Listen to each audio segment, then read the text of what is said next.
Are you deaf? Open the door. What happens when a billionaire loses his tailored suit and is forced to stand in the shadows as his own security guard?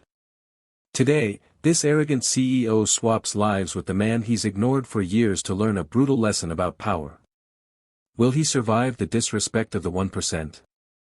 Hello guys, if you are new to this channel, welcome to my channel where interesting stories of billionaire love and emotional stories are told. Don't forget to like this video, subscribe, share it with your friends, and tell us where you are watching from in the comments section below, and please make sure you watch this video to the end. Now let's continue. The billionaire stormed out of the conference room, waving away the head of security before the man could finish his warning. "I don't pay people to waste my time," he snapped, his polished shoes echoing across the marble floor as frightened employees quickly stepped aside. Ethan Brooks was known across the city as one of the youngest and richest CEOs in America. His company owned luxury hotels, shopping malls, and technology firms worth billions of dollars. Newspapers praised his business brilliance, but the people who worked closest to him knew another side of him. He expected perfection, demanded obedience, and rarely noticed the people standing quietly behind him. Among those people was Marcus Hill, the security guard who had protected Ethan for nearly 8 years. Every morning, Marcus left his tiny apartment before sunrise. He caught 2 crowded buses and then walked nearly 20 minutes to reach the company headquarters. His security boots had started losing their soles, and the straps on his radio were held together with old tape. Still, he arrived before everyone else, standing tall with a warm smile that welcomed every employee. His wife often reminded him, "One day your kindness will come back to you." Marcus simply smiled. "Maybe not today. But kindness never gets lost." That same morning, the security department gathered to brief Ethan about increasing threats against wealthy executives. There had been several attempted robberies in nearby business districts, and Marcus had personally noticed suspicious strangers watching the building during the previous week. The chief of security cleared his throat. "Sir, we strongly recommend changing your travel schedule and increasing escort personnel." Ethan barely looked up from his expensive watch. "I've built billion-dollar companies," he replied coldly. "You think I need lessons from people who stand at doors all day?" Silence filled the room. Marcus lowered his eyes, trying not to react. The meeting ended abruptly. As Ethan walked toward the elevator, Marcus respectfully stepped forward. "Sir, with respect, we're only trying to keep you safe." Ethan stopped and turned slowly. "You know what your problem is?" he asked. "You people think wearing a uniform gives you wisdom." Marcus remained calm. "No, sir. Life gives people wisdom." Several employees overheard the exchange. Ethan laughed loudly. "If you think life is so difficult, maybe we should trade places." Marcus raised an eyebrow. "For one day." "For 24 hours, Ethan answered confidently. "You'll wear my suit, attend my meetings, and sit in my office. I'll wear your uniform. Then you'll finally understand which job actually matters." Marcus hesitated. It sounded ridiculous. But the company's legal advisor, who had quietly witnessed everything, smiled. "Why not? It could become the greatest leadership exercise this company has ever seen." Neither man realized that by the next sunrise, both of their lives, and their understanding of what true value meant, would be changed forever. The next morning arrived with an unusual silence. Ethan stood in a small security office, staring at himself in the mirror. The crisp designer suits he loved were gone. In their place was a slightly faded security uniform, heavy boots that pinched his feet, and a name tag that simply read Marcus. He frowned. The uniform felt uncomfortable before the work had even begun. Meanwhile, Marcus stepped carefully into Ethan's luxury office wearing a tailored navy blue suit borrowed for the experiment. He adjusted the tie nervously, taking a deep breath before entering the executive floor. The polished marble, expensive artwork, and private elevators felt like another world. Yet he reminded himself that people deserved respect no matter which floor they worked on. Ethan's first surprise came within minutes. Employees who usually rushed to greet him walked straight past him without making eye contact. Some were busy scrolling through their phones. Others nodded absent-mindedly as if he were part of the furniture. One executive even held out an empty coffee cup. "Throw this away for me." Ethan froze. The man didn't even recognize him. Before he could respond, the executive had already disappeared around the corner. For the first time in years, Ethan realized that people weren't seeing him. They were only seeing a security guard. As the morning stretched into afternoon, the summer heat became unbearable. Standing at the entrance for hours made his back ache. Every few minutes someone demanded directions, complained about parking, or blamed him for rules he hadn't created. One impatient visitor clicked his fingers. "Hey, security. Open the door faster. Do you expect important people to wait?" Ethan swallowed his anger. Only yesterday, he might have spoken to someone exactly the same way. Now the words felt like tiny cuts. During his short lunch break, he opened the food Marcus normally carried from home. It was simple rice and vegetables packed carefully in a worn plastic container. He suddenly remembered the expensive steak lunch that had been delivered to his office every day. He quietly smiled to himself. So this is what real budgeting looks like. Across the building, Marcus faced a different challenge. The boardroom was filled with executives arguing over a business contract that had nearly collapsed. Voices grew louder with every passing minute.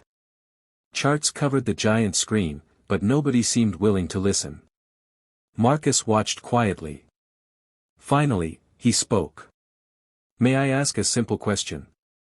The room became still. If both companies want long-term profit, why is everyone fighting over who wins today instead of building something both sides can be proud of tomorrow? The room fell silent again. The executives looked at one another. His words weren't filled with business jargon. They were plain, honest, and impossible to ignore. One director slowly nodded. "Maybe we've been making this harder than it needs to be." Within the next hour, the disagreement that had dragged on for weeks began moving toward a solution. Back downstairs, Ethan rubbed his sore feet as another visitor complained that the front entrance wasn't opening quickly enough. He looked toward the shining glass tower he owned, yet for the first time, it no longer felt like his building. It simply felt like another place where people forgot to notice the person holding the door. Night slowly covered the city, and the bright lights inside the company headquarters began to fade one floor at a time. Ethan remained at his post while most employees headed home.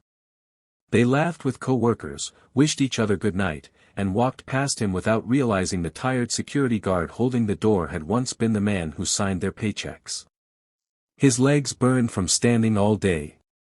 His shoulders ached from carrying equipment he had once considered insignificant. When the night shift officially began, he was instructed to patrol the empty hallways every hour. The building that had once felt like a palace now seemed cold and lonely. Every sound echoed through the silent corridors, making the hours crawl by. "So this is what Marcus does every night," Ethan whispered to himself. There was no applause. No luxurious office. No private chef. Just responsibility. Around midnight, Ethan stepped outside for a short break. Unfortunately, the access card he had been given malfunctioned. When he tried to return, the electronic door refused to open. "I'm with security," he explained to the guard inside. The guard looked at him through the glass. "Sorry, protocol. You'll have to wait until the supervisor arrives." For 20 long minutes, Ethan stood outside his own headquarters. Yesterday, one phone call would have opened every door in the building. Tonight, nobody knew who he was. As he waited, an elderly woman pushing a small food cart stopped beside him. "You look exhausted, son," she said gently. "I've had a long day." She smiled warmly and handed him a cup of hot tea. No charge. Nobody should finish a shift hungry. Ethan reached for his wallet before remembering he wasn't carrying it. I can't pay you. She laughed softly. Kindness isn't always for sale. Her simple words stayed with him long after she walked away. Meanwhile, Marcus continued impressing everyone upstairs. The executives expected expensive strategies, but instead they found someone who listened before speaking. He treated the receptionist with the same respect he gave the board members. He thanked the cleaners after they emptied the trash bins. He even remembered the names of junior staff members everyone else overlooked. One director asked him quietly, "How did you learn leadership without studying business?" Marcus smiled. Watching people. A security guard notices everything because nobody notices him. The sentence settled heavily over the room. Later that afternoon, Marcus stood alone in Ethan's luxurious office, looking out over the city skyline. The office was beautiful, but strangely empty. He thought about his wife waiting at home. He thought about neighbors who greeted him every evening. He thought about co-workers who shared jokes during difficult shifts. This office has comfort, he murmured, but people are the real luxury. Back downstairs, Ethan finally reached his breaking point.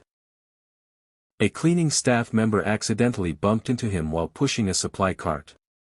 "I'm so sorry," she said nervously, expecting to be scolded. Instead, Ethan recognized her. Her name was Rosa. She had worked in the building for nearly 6 years. He realized something painful. He had passed her hundreds of times without ever learning her name until today. "I'm the one who should apologize," he said quietly, his voice filled with regret. "For all the times I walked past you as if you didn't exist." Rosa stared at him in surprise before offering a gentle smile.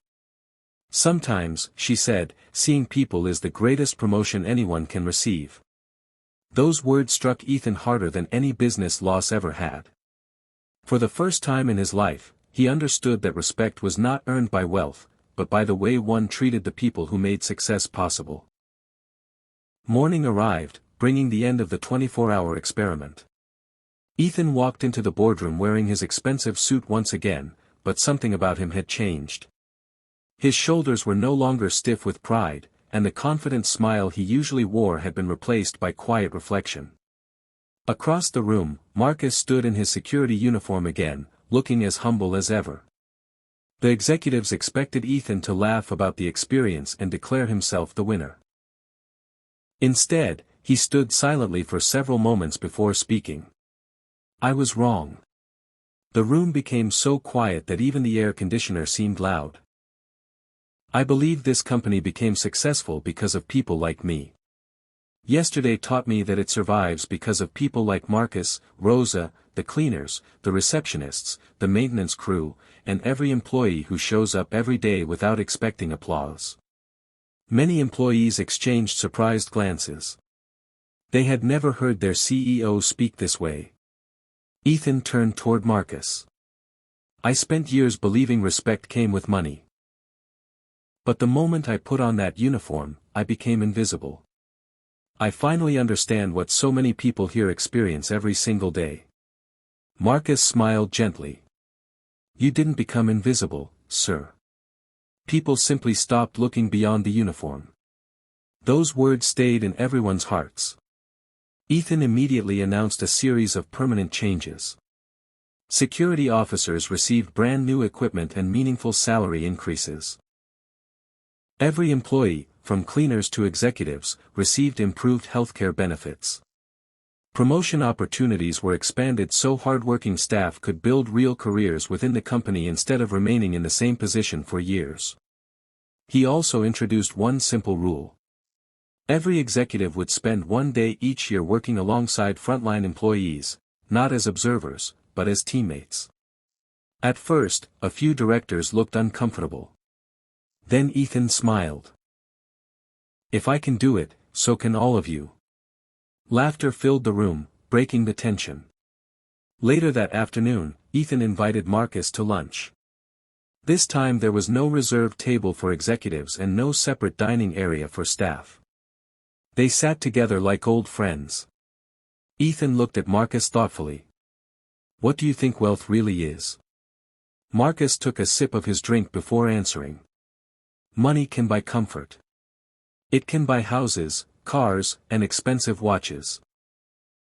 But real wealth is when people are genuinely happy to see you walk into a room." Ethan nodded slowly. "I've owned companies for years, yet yesterday was the first time I truly understood leadership." As they left the restaurant, employees greeted both men with warm smiles, not because one was a billionaire and the other a guard, but because they had earned genuine respect. The company continued to grow in the years that followed, but its greatest achievement was no longer measured in profits.